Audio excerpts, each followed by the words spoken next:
As the combined fleet gets ready for the next jump, everyone is brought up to general quarters and brought into their battle stations. On the next jump, as they begin to defold, they meet up with a large group of ships trying to leave the sector.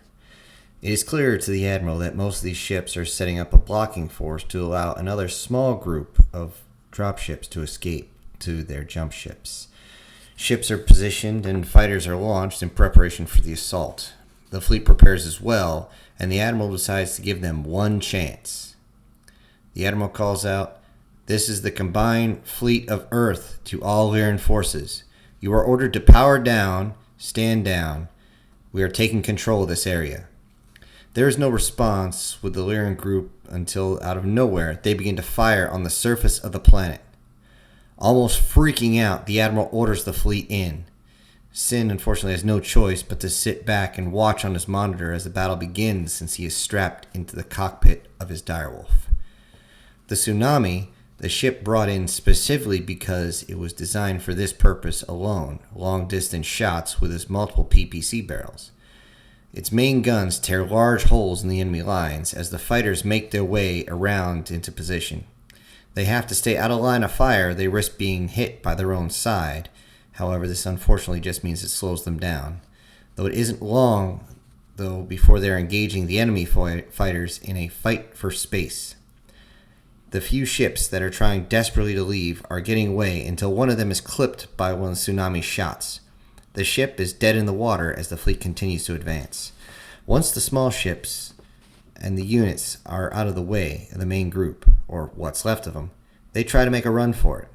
This doesn't last long as the fleet is so close they're able to engage with mid-range weapons. The battle for the space around the planet is over and the fleet moves into orbit, although what they find is far worse than they imagined. There's only been one other force in the universe that has used orbital bombardment on a planet. That was Clan Smoke Jaguar, and it was hunted down and obliterated for the practice. Half a continent had been decimated in barely a minute of firing. Millions of lives have been snuffed out in just a few seconds.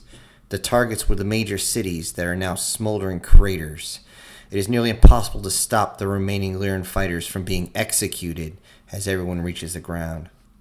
That is until word spread of a disabled Lyran freighter. The young prince of the Lyrans has been captured along with the rest of the crew. The only thing that stopped him from killing himself is the fact that the ship's engines were completely knocked offline by the grazing shot of the Tsunami. Even the self-destruct system was non-functional. Sin orders the ship's crew to be processed and the prince brought onto the Bismarck. The prince is dropped at Sin's feet as the rest of the command staff, to include the princesses, duchesses, and even the Khans, are present. The prince looks around and stands up and snickers as though ants stood in front of him. Sin asks, "So, you're the so-called prince of the Lyrans?" He replies, "Yes, I am prince, son of... No one cares who your parents are or whose slimy ass you came out of," Sin says. The prince says, "How dare you interrupt me, you peasant?" Katana speaks in, "He is no peasant, and you should learn some respect." "Respect? A barbarian like him? You must be joking. He was born of low class, and will die as such." A couple of the guards in the back chuckle, which catches the prince's attention. "Do not try my patience." The prince tries to intimidate one of the guards, but makes the guard laugh in his face. "You will bow before me," he says. Sin replies, "He will do no such thing. None of us ever would." The prince turns around and says, "By the way you speak, I would think you are a noble, but I only see two that are here," raising his hand to look at Teresa and Katana. "They are the only ones who have the right to address me. You are too low to..." A strong right hand strikes the man, sending him to the floor. Sin moves to stand over the prince as he gets ready to strike him again. Standing over, Sin says, "A leader that believes himself better than those he leads gives up his right as a leader." The prince, looking up with blood coming from the side of his mouth, and tears in his eyes. You know nothing about me. Sin says, well, let's see. Third in line for the throne after your sister Ashi. Would have been fourth, but you killed your older sister when you were young, by accident, I'm sure. You were placed in charge of Boramata City, on a planet we found decimated by your own propaganda, and of course, your own orbital bombardment. You lead with an iron fist, taking 17 wives, killing 6 of them yourself when they got pregnant. Known as the Devil King of Boramata, but one of the worst strategists in the known universe. Your mech of choice is a Ryokan, or also known by the clans as Stormcrow, and you are one that gave the order to slaughter the people of this planet rather than let them find out we are not here to kill them. Am I close? The prince has gotten his eyes very wide at the realization. His jaw begins to drop, but checks the motion as his mouth begins to hurt. He looks at Sin and gets to his feet. You have done your research fairly well for a simpleton. I do not care to know anything about those that are not worth knowing. So you are a mystery. However, I do know much about the others in this room. So I know this alliance will not last. Each of those in this room are only helping you because you want what they have. Their true motives are of greed and conquest. Like you? Sin asks. I am nothing like them, he says. Sin replies, that is the first truth you have said the entire time. We are nothing like you. We, waving his hand, are equals here. Even though I have been chosen to lead this battle group, it does not change that fact. The prince replies, to lead an army, you must be of noble birth, which got chuckles from around the room. Sin replies, to lead, you must first earn the right to do so. The prince, you are a true fool. Only honorable nobles are capable of leading any force. What's so honorable about what you've done? Sin asks. I am Prince, third in line for the Archon. Everything I do is honorable regardless. Sin lowers his eyes and shakes his head. I see you remain blind no matter what I say. The prince says, the words of a group of undeserving barbarians like this deserves no respect from me. Katana reaches for her sword, and Teresa pulls her hand to stop her. Sin sees this and figures it's a good time to stop. Since you refuse to see the difference between commanding and demanding respect, then I will make sure you see it before you die. He turns to his guards. Take him to the planet in the part he created, that he sculpted for himself, and let him learn the truth.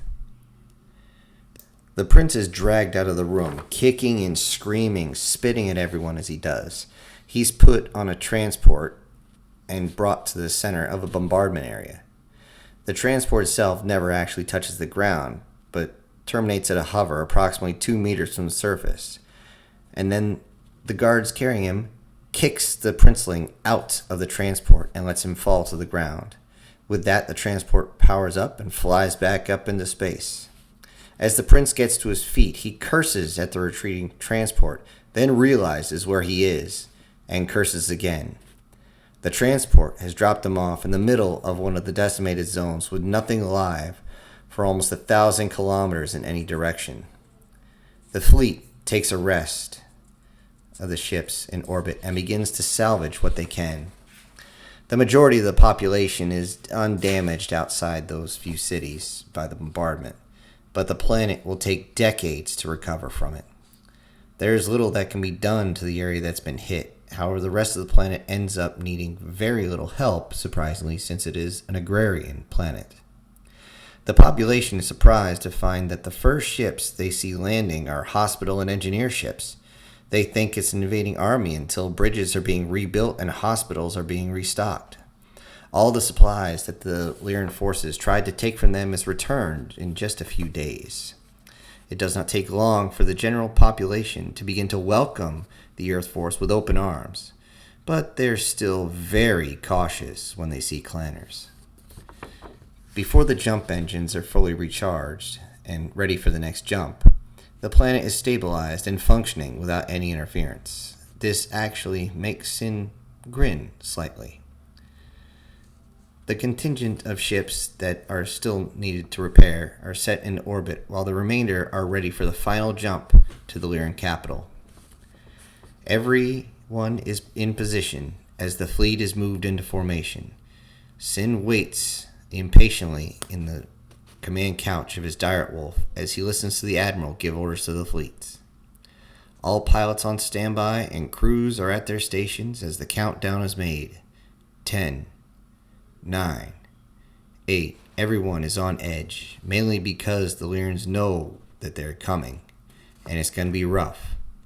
Because of the massive power drain that the jump makes, there's a few moments where the ships have to recover before they can even fire. The fact that there is only one ship in the entire fleet that can fire as soon as it jumps. The Bismarck's auxiliary engines are working at full capacity as the countdown comes to an end. 2, 1. The jump only takes a second in real time, but the perception of time is lost in a jump. You're only in a type of suspended, unable to move at all animation. The only thing you can do is think, and think very slowly. In what is perceived as minutes ends suddenly, immediate, abruptly, and it's game on, motherfuckers.